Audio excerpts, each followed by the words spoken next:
이제 오늘 우리에게 주신 하나님의 말씀을 함께 봉독하도록 하겠습니다. 누가복음 18장 1절부터 8절까지의 말씀입니다. 저 한 절씩 교독하시겠습니다. 예수께서 그들에게 항상 기도하고 낙심하지 말아야 할 것을 비유로 말씀하여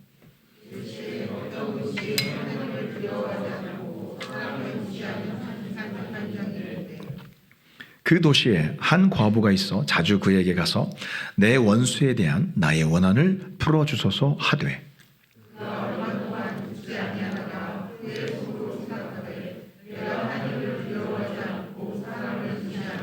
이 과부가 나를 번거롭게 하니 내가 그 원한을 풀어주리라. 그렇지 않으면 늘 와서 나를 괴롭게 하리라 하였느니라.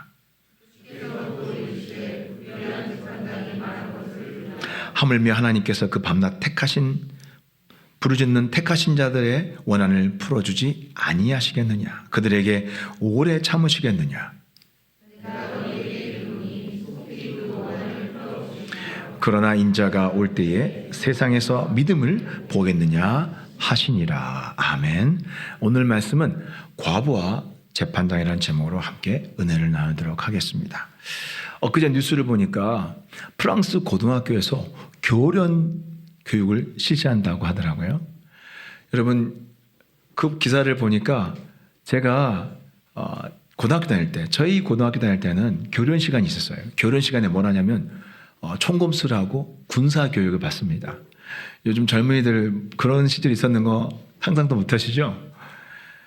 그건 당연히 우리나라가 남북 대치 상황이었고 그 당시에 항상 긴장이 있었으니까 그건 너무 당연했습니다. 그런데 그게 이제 우리 30년 전에 또 폐지됐어요, 이미요. 근데 세상에 서유럽 프랑스에서 제가 고등학교 때 받았던 그 교련 교육을 거기서 시작한다고 하니까 깜짝 놀랐어요. 뿐만 아닙니다. 폴란드에서는요, 고등학생들이 사격 훈련을 받는데요. 러시아 침공을 대비해서요. 진짜 이러다가 유럽과 러시아 사이에 진짜 3차 대전이 일어나는 거 아닌가 걱정하는 사람들이 참 많습니다. 게다가 미국이 자기 동맹들과 관세 전쟁을 지금 시작했습니다. 이거 말이 관세지 실제로 경제 전쟁인 거예요.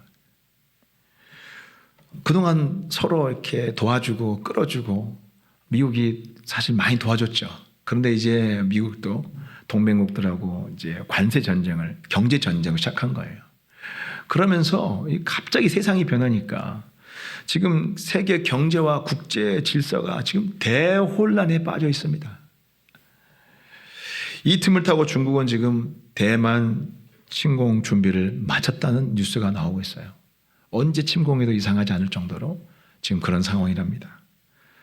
여기에 대해서 더해서 우리 주변에 지금 일본 난카이 지역에서는 진도 9 이상의 대지진이 일어날 확률이 지금 80% 이상으로 높아졌다고 하는 거예요. 근데 이 지진은 정말 굉장한 지진이래요. 이게 실제로 이제 막상 일어나면 피해 규모가 2,000조 원 이상으로 이게 일어나면 일본 경제가 순식간에 후진국으로 후퇴할 정도로 막심한 피해가 일어난대요. 그뿐만 아니라 우리나라도 그 지진의 영향을 받아서 지각이 변동되고 땅 밑에 구조가 변경된대요. 그 정도로 사실 위협적인 지진입니다. 제가 이런 말씀을 드리는 이유가 있습니다.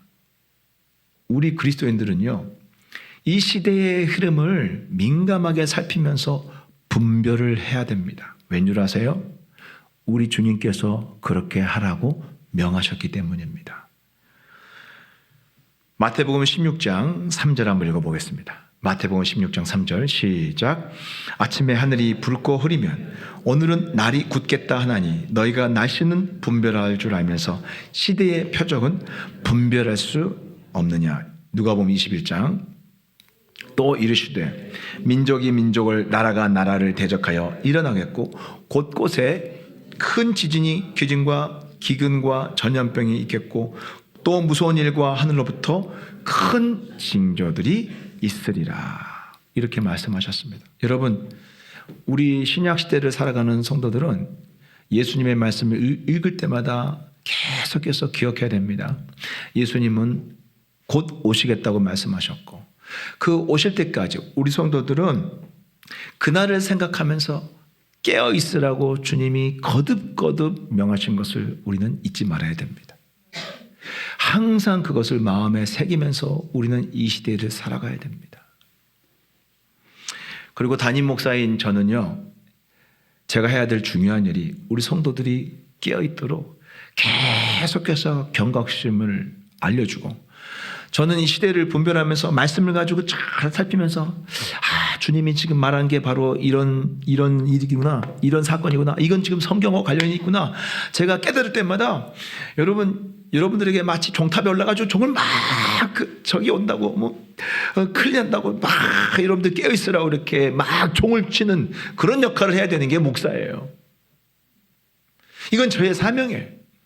여러분들에게 이런 시대의 흐름들, 이런 변화들을 볼 때마다 저는 강단에서 외쳐야 돼요. 정신 차리자고. 그게 제가 해야 될 일이에요. 오늘 본문 18장, 우리가 읽었던 18장 말씀은 바로 앞장 17장 후반주와 아주 하나로 연결된 말씀이에요. 분리해서 보면 안 돼요. 연결된 말씀이에요. 17장 후반부는 어떤 말씀이 기록되어 있냐면 마지막 때에 대한, 종말의 때에 대해서 주님이 경고하신 말씀이에요. 예수님이 어떻게 재림하실 것인가, 그리고 예수님이 재림하실 때, 종말의 때에는 어떤 일이 일어나는가에 대해서 예수님이 17장의 상세히 후반부에 말씀하고 계세요. 일부를 읽어드리겠습니다. 누가복음 17장 26절부터 30절까지 한번 읽어보겠습니다. 시작. 노아의 때에 된 것과 같이 인자의 때에도 그러하리라.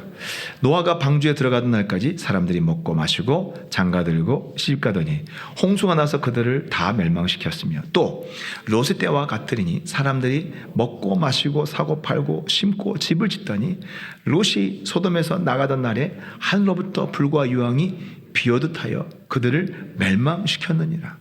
인자가 나타나는 날에도 이러하리라. 이런 말씀을 하시고 오늘 이 부자와 재판장의 이야기를 하신 거예요. 그리고 부자와 재판장의 비유를 언급하시고 마지막 절에 또 마지막 때를 언급하세요. 우리 8절 한번 읽어볼까요? 시작. 내가 너희에게 이르노니 속히 그 원한을 풀어주자. 그러나 인자가 올 때에 세상에서 믿음을 보겠느냐. 예수님의 재림의 때를 다시 이야기하시는 거예요. 이 과부와 재판장의 비유를 말씀하시고 결론은 다시 재림에 대해서 말씀하시는 거예요. 그러니까 우리는 이 과부와 재판장의 비유를 보면서 예수님 말씀하신 이 메시지가 일반적인 상황을 염두에 두고 말씀하신 것이 아니라 바로 마지막 때, 종말의 때를 염두에 두시고 이 메시지를 주신 거라는 것을 여러분은 기억하셔야 돼요. 그리고 이 말씀을 읽어야 되는 거예요. 예수님은요, 마지막 때가 되면 성도들의 삶에 원한이 많을 거라고 경고하고 계십니다. 우리들의 삶에 원한의 사건들이 많이 생길 거래요. 우리 한번 본문 7절 한번 읽어보겠습니다. 오늘 본문 7절 다 같이 읽어보겠습니다. 시작. 하물며 하나님께서 그 밤낮 부르짖는 택하신 자들의 원한을 풀어주지 아니하시겠느냐. 그들에게 오래 참으시겠느냐. 어떤 사람들의 원한이에요? 성도들의 원한이에요. 마지막 때에. 마지막 때가 될수록 성도들에게 억울하고 원통한 일들이 많아질 거라는 거예요. 그걸 미리 경고하고 계시는 것입니다. 왜냐하면, 왜 그러냐면 사단과 이 악의 세력이요, 마지막 때는 발악을 하기 때문이에요. 요한계시록, 마지막 때에 있을 일에 대해서 그 계시한 요한계시록에 보면 마지막 때 억울하게 피를 흘린 성도들의 원한에 맺혀서 하나님께 부르짖는 장면이 나옵니다. 우리 요한계시록 6장 9절 볼까요? 시작. 다섯째 인을 떼실 때에 내가 보니 하나님의 말씀과 그들이 가진 증거로 말미암아 죽임을 당한 영혼들이 제단 아래에 있어 큰 소리로 불러 이르되 거룩하고 참되신 대주제여 땅에 거하는 자들을 심판하여 우리 피를 갚아주지 아니하시기를 어느 때까지 하시려 하나이까 하니, 성도들의 영혼이요 하나님 향해서 부르짖는 거예요. 원한에 사무쳐서 하나님 우리의 원한을 풀어주소서 하면서 성도들이 하나님 향해 부르짖는 장면인 거예요. 이게 마지막 때에 진행되는 일들이에요. 따라서 마지막 때가 다가올수록 세상에서 하나님의 자녀들이 억울한 일을 많이 당하게 되는 것입니다. 그걸 여러분은 알고 계셔야 돼요.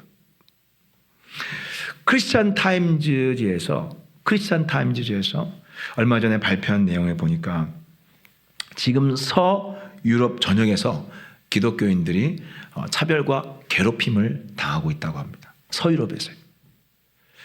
2023년에만 2,440건의 반기독교 증오 범죄가 보고되는데 주로 영국, 프랑스, 독일에서 그런 증오 범죄들이 기독교에 대한 증오 범죄들이 일어나고 있대요. 여러분 영국, 프랑스, 독일이 어떤 나라들이에요? 종교개혁의 중심 국가들이에요. 이 나라들이 지금 우리나라에 전해준 이 복음을 전해준 이 국가들이에요. 종교개혁의 중심지예요. 그런데 이 종교개혁 중심지에서 기독교도들을 핍박하고 증오하는 범죄들이 일어나고 있다는 거예요. 기가 막힙니다. 영국에서는 20년 된 간호사가 십자가 목걸이를 지니고 있다는 이유 때문에 해고를 당했대요. 여러분 이게 진짜일까 하는 생각이 들죠. 그런데 실제로 일어난 일입니다. 이 간호사가 인터뷰한 내용을 보면 이렇게 되어 있습니다. 자기 병원에서 다른 간호사들이 그러니까 힌두교 간호사들은 손목에 빨간 팔찌를 차고 다녀도 아무런 제재를 하지 않는데요. 그리고 무슬림들은 히잡을 병원에서 간호사로 쓰고 다녀도 아무런 제재를 하지 않는데 그런데 조그마한 십자가 목걸이를 자기를 하는데 그게 위협적이라고 제재를 했대요. 아니 다른 사람들 다 다른 종교는 하는데 왜 나만 그러냐 하면서 그걸 항의했더니 해고시킨 거예요. 그러면서 뭐라고 하냐면 너무 억울하다고 하는 거예요. 너무나 억울하다고 그 이야기를 하는 거예요. 또 스코틀랜드의 한 고등학교에서는 고등학생이 그 수업 시간에 무슨 논의를 하다가 이 아이가 인간의 성별은 남성과 여성 두 가지 성밖에 없다고 그렇게 주장을 하니까 수업 시간에 교실에서 내쫓았대요. 그리고 퇴학을 당했어요. 안 믿겨지시죠? 실제 일어났던 일이에요. 너무나 억울하고 원통한 일 아닙니까? 하나님의 자녀들이 곳곳에서 당하고 있는 일들이에요. 코로나 때 우리나라 국무총리가 그때 그 한참 코로나 발생할 때 어떤 국무총리가 언론을 통해서 발표를 했는데 감염의 절반이 교회에서 발생했다고 하면서 교회의 정규 예배 외에 모든 모임을 금지시키는 극단적인 방역 수칙을 발표했었습니다. 그래서 그 방역 수칙에 따라서 교회는 대예배, 공식 예배 외에는 모든 활동이 다 금지가 됐어요. 모임이 다 금지가 됐습니다. 그리고 뉴스에 계속해서 뭐가 보도되냐면 교회에서 감염된 것들, 그런 장면, 그런 사건들 여러 곳곳에서 감염되고 있는데 꼭 교회만 계속 언론에 그 교회에서 감염된 이야기만 나오는 거예요. 그러니까 국민들의 인식 속에 교회가 주범으로 생각이 되는 거예요. 나중에 이제 실제로 설문조사를 해서 그 국민들의 의식 조사를 했습니다. 그랬더니 코로나 감염 전체 사례 중에 40% 이상이 교회로부터 나왔다고. 그렇게 그러니까 코로나 그 감염 전파의 근원이 40%, 44%가 교회로부터 출발했다고. 그렇게 사람들의 인식 속에 박혀 있는 거예요. 그러니까 총리가 코로나 감염의 그 절반이 교회로부터 나왔다고 이야기하는 거 같이 되는 거예요. 언론 내에서 계속 보도하고 같이 되는 거예요. 보도한 내용 그대로 사람들의 머릿속에 딱 박힌 거예요. 그런데요, 코로나 끝난 다음에 질병관리청에서 실제로 정확한 통계를 냈어요. 확진자들 전체 대상을 통계를 내보니까 종교시설 확진자는 전체 확진자의 2.61%밖에 안 돼요. 2.61%가요. 50%로 둔갑했어요. 그리고 극단적인 방역 수칙을 2년 동안 강요하면서 교회는 진짜 막심한 피해를 입었습니다. 코로나 이후에 우리 합동, 대한예수교 장로회 합동에서 교인 수가 17만 명의 교인 수가 감소했어요. 우리 교단 하나만. 정말 막심한 피해를 입었습니다. 교회를 대상으로. 교회만 억울하지 않습니까? 교회가 무슨 반지성 그리고 그런 이런 방역의 무지성의 사각지대처럼 그렇게 무지선 집단처럼 그렇게 매도가 됐어요. 너무나 교회에 대한 이미지가 안 좋아졌어요. 정말 억울하지 않습니까?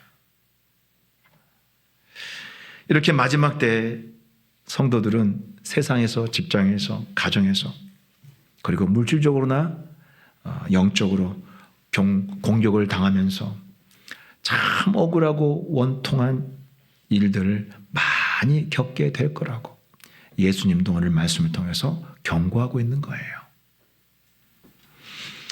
그렇다면 그럴 때 우리는 어떻게 해야 될까요? 어떤 각오로 살아가야 될까요? 예수님은 거기에 대해서 오늘 해답을 주시는 거예요. 이렇게 마지막 때 우리가 억울하고 원통한 일들을 예수님을 믿기 때문에 하나님 자녀이기 때문에 당해야 되는데 그럴 때 우리는 어떤 각오로 살아가야 될까요? 오늘 주님이 우리에게 가르쳐 주신 그 말씀대로 따라가면 됩니다. 자, 오늘 본문 1절 한번 읽어보겠습니다. 다시 한번 읽어보겠습니다. 시작. 예수께서 그들에게 항상 기도하고 낙심하지 말아야 할 것을 비유로 말씀하여. 그렇죠. 뭐 하라는 거예요? 그렇죠. 항상 기도하고 또 낙심하지 말라는 거예요. 마지막 때에 우리 성도들의 첫 번째 이 각오는 이 마지막 때를 살아가야 될 각오는 뭐냐면 항상 기도하는 거예요. 항상 기도하는 거. 그리고 기도할 때 뭐 하지 말라는 거예요? 낙심하지 말라는 거예요. 우리는 그런 각오로 이 마지막 때를 살아가야 되는 것입니다. 그렇게 사시기 바랍니다. 뭐라고요? 항상 기도, 낙심 금지. 낙시 금지 아니에요. 낙심 금지. 항상 기도, 낙심 금지. 저를 따라합니다. 항상 기도, 낙심 금지. 그렇죠. 이것이 우리 마음에 새겨야 될 구호예요. 이 시대 억울한 일이 많이 발생할 때 항상 기도, 낙심 금지 하면서 주님 앞에 나가서 기도하면 주님이 그러면 우리를 도와주시겠다는 거예요. 이겨내게 하시겠다는 거예요. 우리가 마지막 때 가져야 될 이 각오가 어느 정도의 각오인지, 어떻게 우리가 이걸 정말 구체적으로 각오를 가지고 살아야 될지를 막연하니까 아주 실제로 과부와 재판장의 비유를 통해서, 이야기를 통해서 우리에게 생생하게 전달해주고 계시는 거예요. 살펴보도록 하겠습니다. 어느 도시에 과부가 있었는데 어느 날 재판장을 직접 찾아왔습니다. 자, 그런데 여러분, 한 과부가 재판장을 직접 찾아왔다는 것은 아주 중요한 정보를 거기에 담고 있어요. 어떤 정보냐면, 여러분, 일반적으로 여자가 재판장에게 직접 민원을 호소한 일은 없습니다. 이스라엘 사회에서. 이스라엘 사회는요, 여자가 무슨 일이 있어도 집안의 문제는 반드시 아버지나 남편이나 아들이, 남자가 가서 재판장에게 호소를 해야 됩니다. 그런데 이 여인이 직접 나왔다는 것은, 이 여인은 집안에 자신이 의지할 남자가 아무도 없는, 정말 이 고대 사회에서는 가장 힘없는 처지에 떨어진 불쌍한 여인이라는 것을 여기서는 보여주고 있는 거예요. 그러니까 이 도시에서 가장 힘없는 여인이 바로 이 과부예요. 아무도, 누가 나서서 도와줄 남자가 하나도 없어요, 집안에. 그리고 반대로 이 재판장은 이 도시에서 최고의 권위와 힘을 가진 사람입니다. 하늘과 땅 차이예요. 문제는 이 재판장이 아주 못된 인간이라는 거예요. 2절에서 이 사람이, 본문 2절에 보면 이 사람이 얼마나 못됐는지를 설명하는데 결정적인 설명이 나옵니다. 뭐냐면 이 사람이 사람을 무시하고 누구도 두려워하지 않는다고요? 예, 하나님도 두려워하지 않는다고요. 여러분, 이스라엘은 종교사회예요. 어렸을 때부터 모든 왕부터 해서 모든 사람이 다 교회를 다니고 말씀을 들어요. 기본적으로 하나님에 대한 두려움이 있는 사람들이에요. 근데 이 재판장은 이 도시에서 유일하게 하나님도 안 무서워하는 사람이에요. 그러니까 오늘날로 말하면 랍비가 왕도 제사장과 이런 랍비들의 이야기를 듣습니다. 귀담아 들어요. 그런데 이 사람은 하나님을 안 무서워하기 때문에 랍비가 뭐라고 그래도 랍비가 가가지고 당신이 그러다가 하나님의 심판받고 지옥에 간다 경고를 해도 이 사람은 나 지옥 하나도 안 무섭다고 해요. 난 지옥불 하나도 안 무섭다. 나는 꼭 찜질방에 들어가도 불가마 속에 들어간다. 나는 따뜻한 거 좋아한다. 하나도 안 무섭다. 이런 사람에 대놓고 난 지옥 하나도 안 무섭다고. 이런 사람을 누가 바꿀 수 있겠습니까? 아무도 못 바꿔요. 하나님도 안 무서워하는데.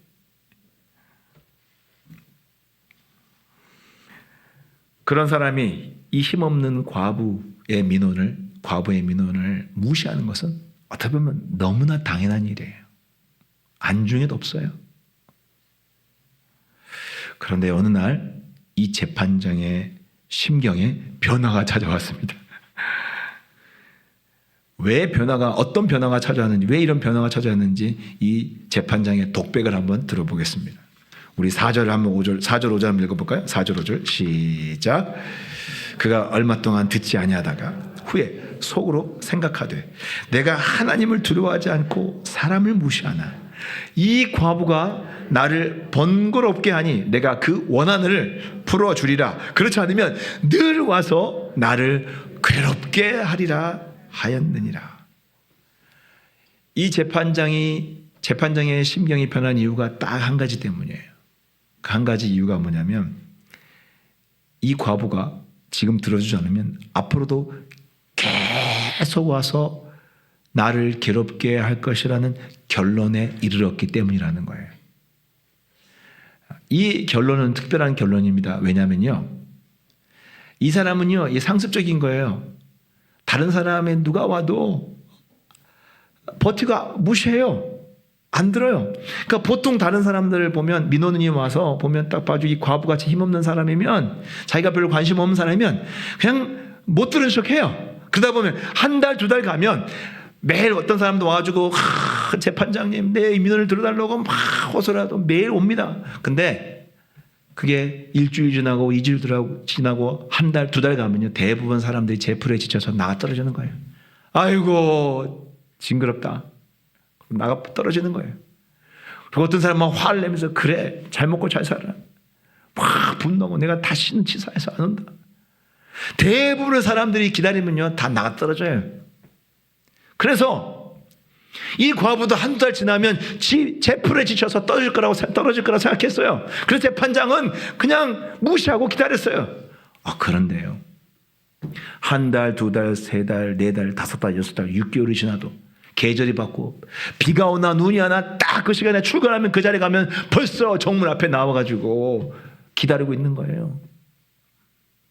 다른 사람들은 이미 다 지쳐 나가 떨어졌는데 쭉 지켜보니까 이 과부가 하는 것을 보니까 결론이 뭐냐면 이 과부는 앞으로도 내가 들어줄 때까지 계속해서 끝까지 나를 괴롭힐 것이다 라고 결론을 이룬 거예요. 그러니까 이 재판장도 항복을 하고 들어준 거예요. 근데 예수님이 이것에 대해서 뭐라고 말씀하십니까? 우리 7절 한번 볼까요? 시작. 하물며 하나님께서 그 밤낮 부르짖는 택하신 자들의 원한을 풀어주지 아니하시겠느냐. 그들에게 오래 참으시겠느냐. 과부가 밤낮 부르짖는 것을 보시고 이 것을 보고 불의한 재판장도 못 견디고 들어줬는데 하물며 하나님이 택하신 하나님의 자녀들이 하나님께 나와서 매일 나와서 응답해달라고 하나님께 끈질기게 기도하면 하나님 왜 안 들어주시겠다는 거예요. 100% 하나님이 들어주신다고 예수님이 말씀하시는 거예요. 저는 여러분들께 묻고 싶습니다. 여러분은 혹시 이 과부 이전에 많은 사람들이 재판장에 찾아와가지고 한두 달 기도해보고 재풀에 지쳐가지고 나가 떨어진 것처럼 혹시 여러분도 하나님께 기도하다가 한두 달 기도해보고 길게는 석 달 기도하다가 아무런 응답이 오지 않고 또 뭐가 변화가 보이지 않으니까 그냥 에이 모르겠다 하고 포기해버리고 나가 떨어져 버린 적은 없는지 여러분 한번 돌아보시기 바랍니다. 여러분 어떻게 하나님 앞에 기도합니까? 오늘 주님은 그래서 우리에게 다시 한번 당부를 하십니다. 특별히 마지막 시대, 때가 악한 시대에 억울한 일을 많이 당하는 우리가 오늘 이 과부처럼 주님 앞에 잠깐 기도해보고 그 응답 없다고 그냥 포기하지 말고 이 과부처럼 이렇게 끈질기게 기도하라고 주님이 거듭거듭 당부하고 계시는 거예요. 그렇게 해서 주님은 꼭 응답을 받을 때까지 포기하지 말라고 우리에게 그렇게 기도하기를 기뻐하신다는 것을 말씀해 주시는 거예요.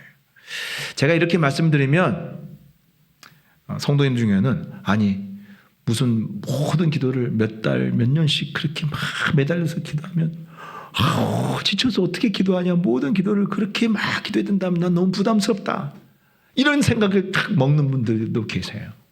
근데 여러분 모든 기도를 그렇게 하라는 것입니까? 아니에요. 기도 제목마다 다른 거예요. 어떤 기도 제목이요 한마디만 주님께 대답해 기도해도 즉시 주님이 응답하시는 기도들이 얼마나 많은지 몰라요. 제가 지난 월요일 날 집안에 일어나니까 싱크대가 고장이 났어요. 그래가지고 여기가 지금 좀 갈아야 돼요. 그래 이제 싱크대에 설거지도 못하고 이제 밥그릇이 이렇게 쌓였어요.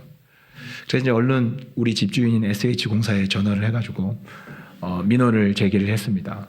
이거 저기 문제가 있다고 하니까 이제 근데 이 세대들이 워낙에 많이 관리한 세대들이 많으니까 SH가 한 이야기가 뭐냐면 담당 업체가 있다는 거예요. 그 지정 업체가 해야 되고 접수한 순서대로 이렇게 처리를 해준다는 거예요. 그래서 그럼 언제쯤 되냐 그랬더니 전화번호 알려달라고 했더니 안 알려주고 기다리래요.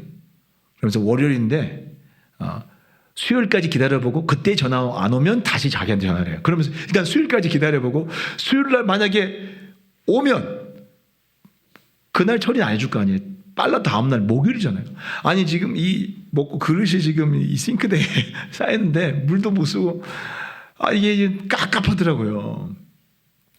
그래가지고 제가 이제 월요일날 오후에 교회 와서 이제 오후에 전도 나가려고 이렇게 이제 다 챙겨가지고 전도 마차 이렇게 챙겨가지고 이렇게 교회 문을 나서면서 생각이 났어요.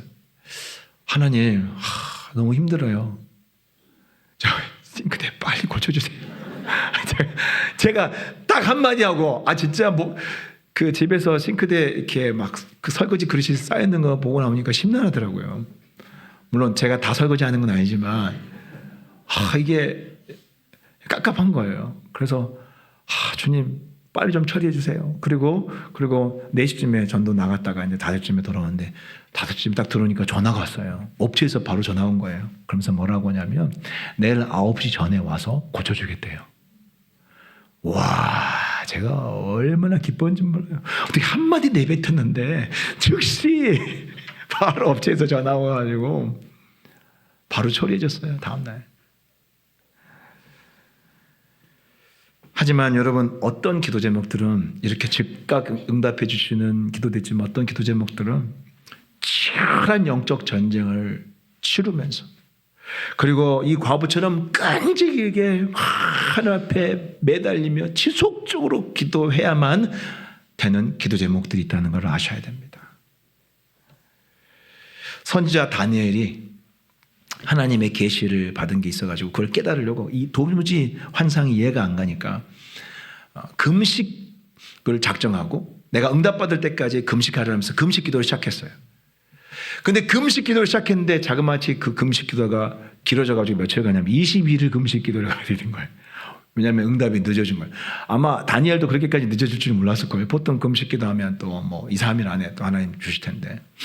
근데 정말 21일 만에 천사가 응답을 가지고 왔는데 천사가 하는 말이 뭐냐고 하냐면, 다니엘아, 네가 하나님께 깨달으려고 금식 기도를 시작한 첫째 날, 이미 딱 작정하고 금식 기도를 시작한 날 하나님이 바로 자기에게 응답을 주시고 가서 전하라고 하셨대요. 근데 천사가 오는데요, 하늘에 이 사단의 군대가 가로막았다라는 거예요. 21일 동안 붙잡혀서 또 하늘의 군대가 와서 구해줘가지고 자기가 21일 만에 응답을 가지고 다니엘에게 찾아왔다는 거예요. 여러분, 이런 무협지 같은 이야기가 실제로 영적 세계에서 일어나는 거예요. 여러분의 기도가 여러분이 하나님께 기도하지만 어떤 기도는 정말 급한데도 21일 동안 마귀에게 방해를 받아서 기도가 응답이 오지 않을 수 있다는 것을 아셔야 되는 거예요. 왜 우리가 성경 공부를 해요? 눈에 보이지 않는 세계에서 일어나는 일이 어떤 것인지를 보여주는 거잖아요. 우리는 눈에 보이지 않기 때문에 몰라요. 그런데 성경이 우리에게 지금 우리가 응답되지 않을 때는 이런 일이 일어날 수 있다는 것을 우리에게 알려주는 거예요. 영적 세계에서 실제로 지금 일어나고 있는 일이에요.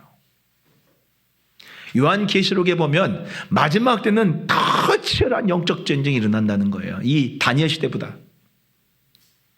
요한계시록 12장 12절 한번 보겠습니다. 다 같이 한번 읽어보겠습니다. 시작. 하늘과 그 가운데에 거하는 자들은 즐거워하라. 그러나 땅과 바다는 화있을진저 이는 마귀가 자기의 때가 얼마 남지 않은 줄을 알므로 크게 분내어 너희에게 내려갔습니다. 하늘에서는 기뻐하는데 땅에서는 걱정된다는 거예요. 왜요? 이 마귀가 이제 마지막 때 곧 주님이 오실 것을 알고 발악을 하면서 이 세상에서 난리를 칠 거라는 거예요. 마귀와 수많은 군대 귀신들이 이 세상에 내려와서 발악을 하면서 난리를 친다는 거예요. 그러니까 지금 여러분 세상에 이해가 안 되는 희한한 사건, 사고들이 온 세상에 일어나는 거예요. 그리고 사람들에게 희한한 일들이 일어나는 거예요. 이상한 사람들이 막 나오기 시작하는 거예요. 마귀가 악한 귀신들이 성도들을 공격하고 방해하는 일들이 어마어마하게 전 세계적으로 진행이 되는 거예요. 저는 중보사역과 치유사역을 하면서 많은 성도들의 가정을 돕고 함께 기도하면서 도왔습니다. 그러다 보니까 정말 다 공개를 못해요. 어떤 경우는 정말 그러니까 부분적으로만 이야기하고 간증도 하고 어떨 때는 말하지 않는 경우가 있는데 진짜 여러분 가정에 희한한 일들이 많이 일어나요. 그리고 성도들의 마음과 육체에 희한한 증상들이 막 나타나요. 그래서 귀신도 쫓아내고 또 기도하고 중보하면서 그 회복되고 하는 과정들을 저는 겪었어요. 얼마나 많이 일어나는지 몰라요. 여러분들은 나 아니면 나 혹은 나 하나만 있다고 생각하지만 저는 이제 전체적으로 그다음에 지금까지 목회하면서 몇십 년 동안 목회하면서 사역하면서 얼마나 많은 사람들을 봤겠어요. 지금도 매일매일 영적 전쟁을 합니다. 이 성도 끝나면 저 성도가 또 있고 또 저 성도 끝나면 또 그 다음 성도가 또 기도해야 될 함께 또 싸워야 될 일이 생겨요. 저는 그래서 예수님의 마지막 때에 대한 경고가 저는 남일 같지 않아요. 그런데 여러분 이 영적 전쟁 중에서도 가장 치열한 영적 전쟁이 뭔 줄 아세요? 전쟁터가 어딘 줄 아세요? 바로 영혼 구원이에요. 가족 구원이에요. 가족 구원. 어떤 사람은 1년 동안 남편을 위해서 기도하고 전도해서 구원받고 어떤 사람은 2년 동안 막 하고 해서 또 전도가 돼서 예수님 믿고 거듭나는 일들이 일어나요. 우리도 막 간증이 있잖아요. 그런데요. 그 1년, 2년 전도해가지고 남편이 구원받는 것을 보면서 정말 한없는 부러움으로 불어하는 성도들이 있어요. 10년이 넘게 기도하고 전도하려고 하는데 아직까지 꿈쩍도 않는 남편들과 함께 사는 우리 성도들 있어요. 10년이 넘게 전도하려고 했는데도 아직까지 꿈쩍하고 있는 남편들이 있는 거예요. 그분들은 너무너무 부러워요. 남편들 막 세례받았다, 막 간증했다, 막 이렇게 은혜 받았다고 하니까 너무너무 부러워하는 거예요. 저도 그분들을 보면서 마음이 참 안타까워요. 그리고 한 가지 걱정되는 게 있어요. 이건 예수님과 똑같은 걱정이에요. 무슨 걱정인 줄 아세요? 이분들이 낙심할까 봐요. 낙심할까봐, 그리고 포기할까봐. 그게 너무 제 마음에 똑같이 걱정이 되는 거예요. 여러분, 오늘 주님이 여러분들에게 말씀하십니다. 포기하지 마시기 바랍니다. 어거스틴의 어머니, 여러분 어거스틴 아시죠? 우리 기독교 역사의 큰 별과 같은 사람이죠. 우리의 지금의 은혜의 신학의 기초를 놓은 사람이에요. 이 어거스틴의 어머니 이름이 모니카라는 여인입니다. 이 모니카는 포기하지 않는 기도로 유명합니다. 포기하지 않는 기도의 어머니. 어거스틴은 어릴 때부터 머리가 엄청 비상했나 봐요. 천재적인 머리를 갖고 있었어요. 근데 머리가 천재인 반면에 노는데도 천재였어요. 아주 방탕하게 어렸을 때부터 일찍부터 술 이런 거 음란 이런 거에 아주 빠져 살았어요. 그래서 이미 16살 때에 술집 여인과의 사이에서 사생활을 낳고 그리고 살았어요. 16살에.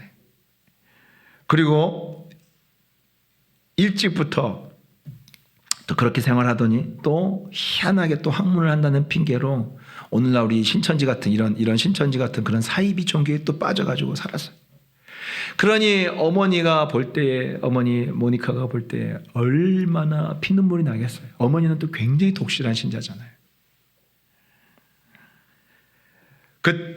그러면서 이 모니카는 자식을 위해서 낳은 순간부터 평생을 기도하는데 그 아들이 그렇게 방탕한 기도를 했음에도 불구하고 아들이 교회에 나오는 것이 아니라 더 떠들면서 방탕한 생활을 할 때에 어머니는 피눈물을 흘리면서 기도했던 거예요.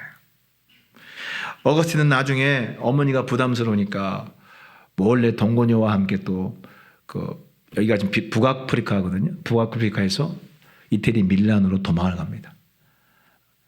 내연녀와 함께 동거녀와 함께 아들을 데리고 밀란으로 도망갔습니다. 근데 어머니도 찾아내서 쫓아가요. 어떤 이렇게 쫓아가가지고 또 가서 거기에서 같이 살면서 또 자식을 해서 밤마다 눈물로 기도합니다. 이때 어거스틴은요 밀라노까지 쫓아와서 자신을 위해서 매일 밤마다 울면서 기도하는 어머니의 그 모습을 자신이 나중에 기록한 참회록이라는 책에 생생하게 기록하고 있습니다. 제가 읽어드리겠습니다. 일반적으로 어머니들은 죽은 자식을 위해서 슬피 운다.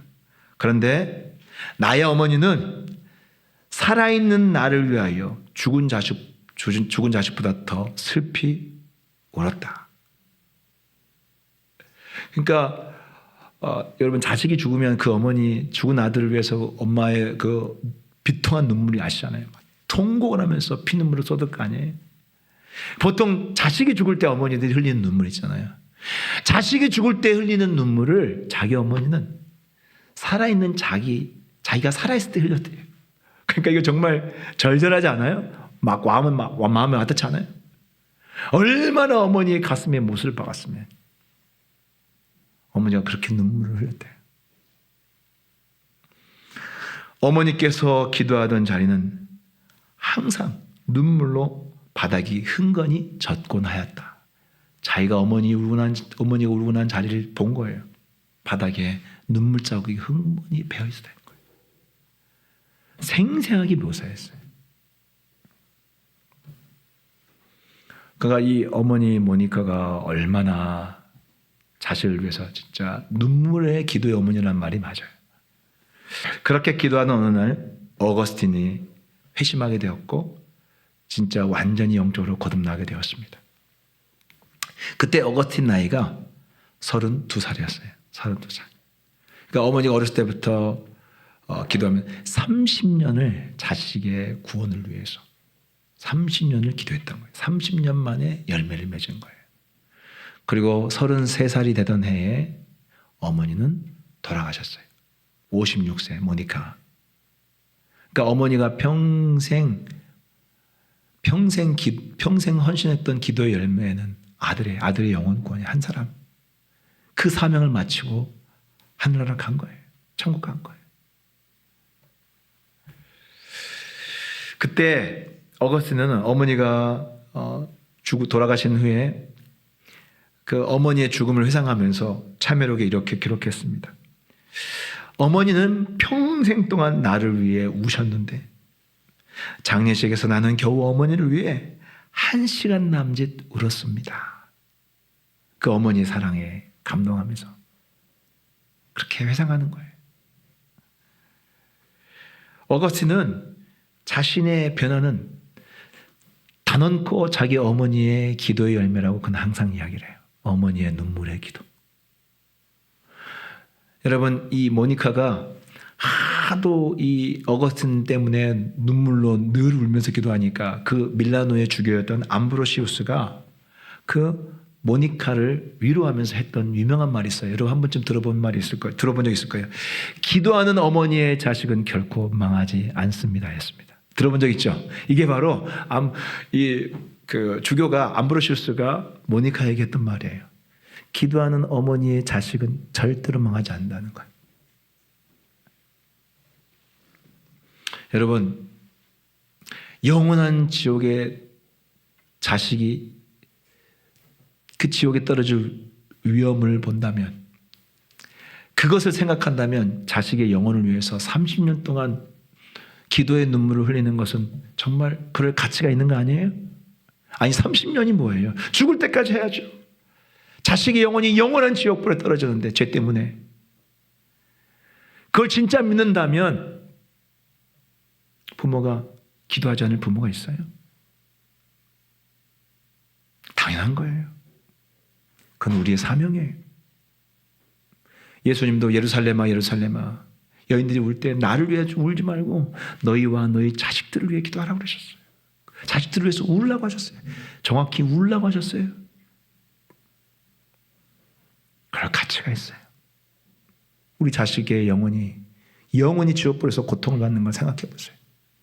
눈물이 안 나와요? 피눈물 나오죠.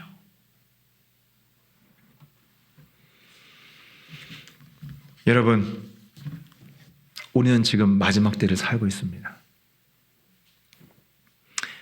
어쩌면 이 모니카와 어거스틴이 살았던 그 시대보다 훨씬 더 우리 자식들이 구원받기 어려운 시대를 살고 있어요. 이 세상의 유혹과 쾌락과 그리고 이 악한 영들의 활동 그리고 온갖 종류의 미디어와 중독. 그러니까 이 어거스틴이 살았던 시대는 그래도 어떻게 보면 단조로운 시대예요. 기껏해야 술 먹고 이 정도. 지금 마약부터 해서 상상도 못해요. 훨씬 더 몇 배는 더 구원하기 어려운 시대. 이런 마지막 때에 우리 주님은 우리에게 당부하시는 게 뭐냐면 얘들아 마지막 때에 이 과부처럼 절대로 포기하지 말고 어떤 방해가 있더라도 당장 응답되지 않고 방해가 너무나 많으니까 그러더라도 물러서지 말고 제발 끝까지 응답받을 때까지 기도하라고. 그래서 주님이 당부하시는 거예요. 마지막 때니까요. 더 힘든 시대니까요. 더 방해가 많은 시대니까요. 주님은 오늘 과부와 재판장의 비유를 마무리하시면서 그렇게 우리에게 당부하고 계시는 것입니다. 그리고 그렇게 당부하시면서 마지막에 하신 말씀이 제 마음을 참 무겁게 만들었어요. 예수님 뭐라고 마지막에 말씀하신 줄 아세요? 8절 보세요. 그러나부터 한번 읽어보겠습니다. 시작. 그러나 인자가 올 때에 세상에서 믿음을 보겠느냐 하시니라. 주님이 오실 때에 성도들에게서 저와 여러분들에게서 믿음을 보겠느냐라고 예수님이 말씀하신 거예요. 여기서 주님이 말씀하시는 믿음은 우리가 보통 믿습니다 하는 그런 믿음이 아니에요. 여기서 믿음은 앞에 정관사가 붙어 있어요. 그 믿음이에요. 본문에는 그 믿음이라고 되어 있어요. 너희가 그 믿음을 보겠느냐? 어떤 믿음이겠어요? 누구의 믿음이겠어요? 바로 과부가 가졌던 믿음인 거예요. 물러서지 않고 포기하지 않고 응답을 받을 때까지. 그래, 응답이 늦어지는 건 당연한 거야. 마지막 때니까. 나는 물러서지 않고 반드시 기도해서 응답받을 거야 말 거야. 이 간절한 기도 제목을, 우리 가족 구원을, 또 내가 겪고 있는 문제, 이 영적 힘든 것들을, 그리고 내 삶의 압박들을 돌파해내고 말 거야. 내가 이겨내고 말 거야. 승리하고 말 거야. 이런 믿음으로 기도하는 사람을 볼 수 있겠느냐라고 예수님이 탄식하시는 거예요.